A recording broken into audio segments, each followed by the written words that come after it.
This is the Citroen Ducheval reproduction carburetor issues part 3. I didn't really expect to have to make this many videos on this, but anyways, I like to document stuff. So, one problem I had, I don't know if I put it in the last video, was a problem with the float level. This is the original spacer, and you can see I'm over double that now, and that was to make the float level correct. It was much too high right out of the box. Everything I read was it was supposed to be able to measure 19 millimeters from the top. Of course, that was actually quite a bit different.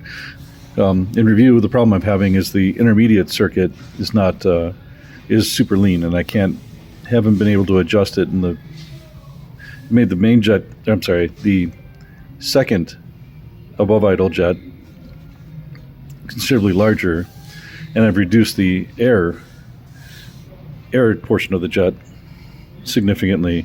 I'm still not getting to where I need to be, so I keep feeling like I'm missing something.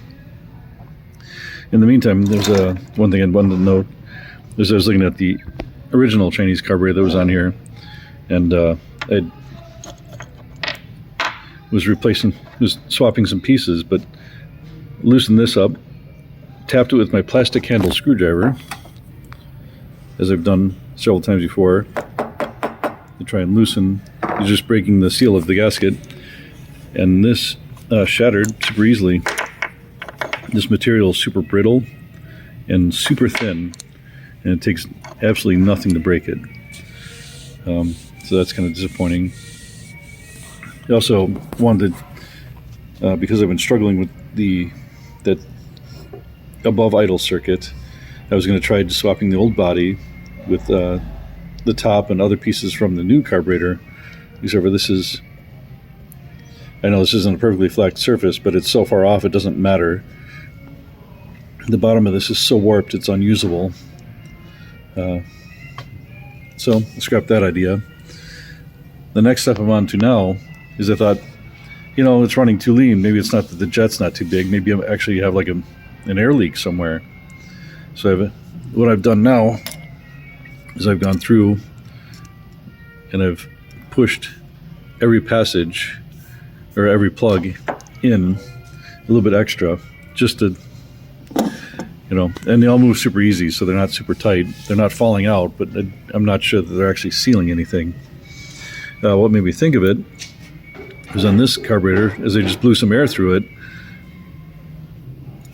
blew that out, no problem. I actually didn't even know it was missing. I had to look on the floor. Once I spotted it, I had to look on the floor, and I found it, and that's supposed to be pressed in here. And of course, it's loose enough that the slightest amount of air pressure can just blow it right out. So I went over this. I've peened. So there's like 1, 2, 3, 4, 5. Well, you get the idea. They're all over the place. So I've peened all those, and then we'll see what happens next. I hope this works. I'm getting tired of this thing.